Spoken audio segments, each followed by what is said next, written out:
tulog na. Pag itinaas ko ang kamay ni Mila, tataas yan pag tulog na siya.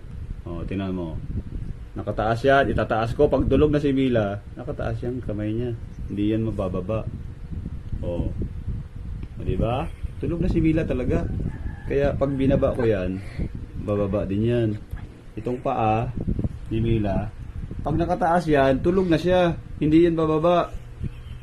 Tingnan mo, pag itinaas ko yan, ibig sabihin, pag tulog na siya, hindi yan bababa. O, tingnan mo, hindi yan bababa. Ibig sabihin, tulog na siya. O, sige, bababa ko yan. O, bababa na yan. Pag dalawang kamay sa kapaa, pag itinaas ko,